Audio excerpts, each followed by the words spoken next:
MDOT says that they've suspended all construction today at 3 p.m. until Tuesday at 5 a.m.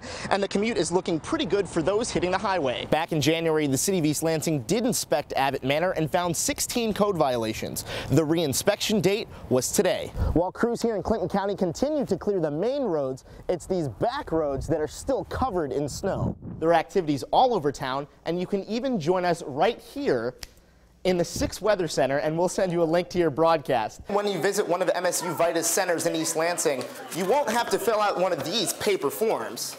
All you have to do is sit down with one of the MSU's volunteers, and they'll help you file your returns online. While customers are out front buying their punchki, Sol and the other workers are back here frying some more.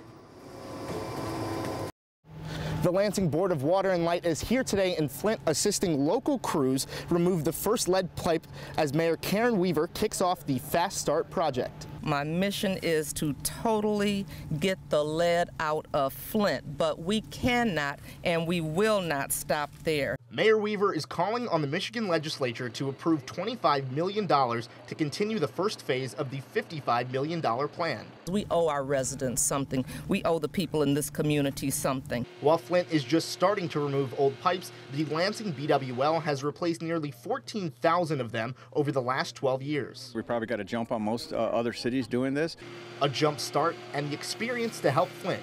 BWL General Manager Dick Peffley is at the forefront of the efforts. The city has asked us to show how to do a complete replacement from the water main right into the meter. Lansing Mayor Verge Bonero says it's a moment of pride for his city. This is our Board of Water and Light. These guys have the expertise, they develop the technique, and to have them share it here in Flint is a great thing. Well, you know, you never know when you're going to need help, and it's the right thing to do. The BWL trained local crews this week and will continue to provide technical assistance moving forward.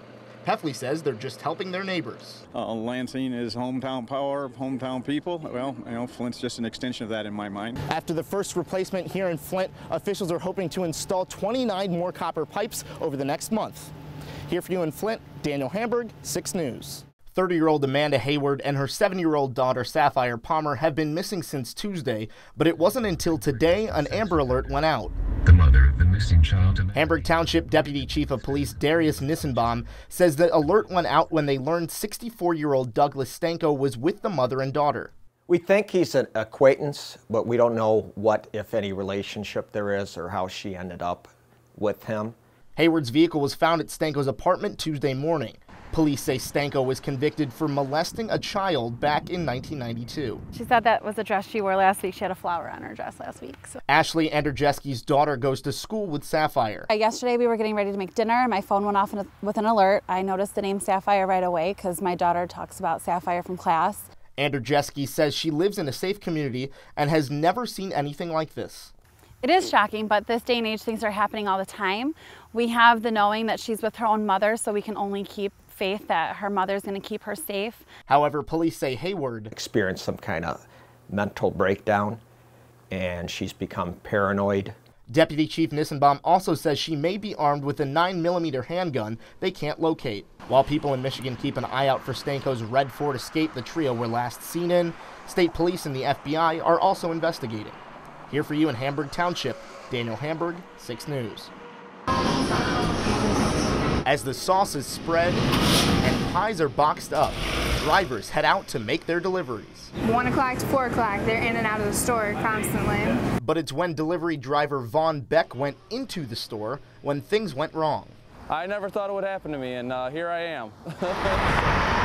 At about 1 a.m., Beck went to grab another order and left his car running, leaving one man an opportunity to get in the front seat. I came back outside and he had backed my car into my coworker's truck, which he had parked behind me to prevent this guy from leaving. The quick thinking of Vaughn's coworker prevented the suspect from leaving the lot with his car, but that's when he took off running.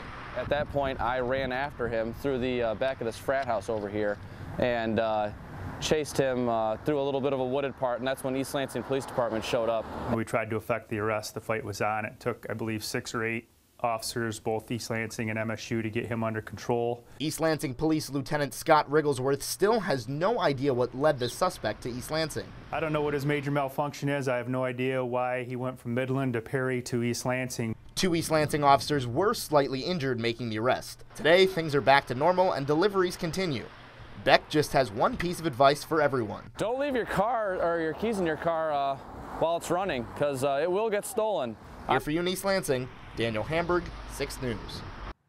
The real purpose of this weekend is to recognize and remember those that have done a great service for their community, for their country. Today is something that we've been doing for a long time. This is not different this year because of the events of the last year between Dennis and his line of duty death and Captain Steve Babcock from a sudden illness. Dennis Rodman. Life goes on, but part of that going on is also remembering. On behalf of all Lansing residents, it's my honor to pay tribute. This is where we stand shoulder to shoulder and remember everyone and everything that is the meaning of the Lansing Fire Department. I submit to you today that one does not have to lay down his life on foreign soil to be revered.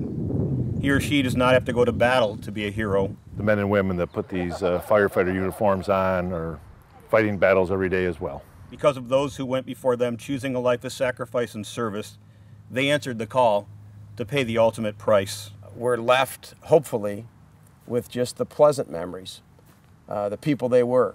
My father was on the job before me. He passed away before he could retire, so this is part of my remembrance of him as well.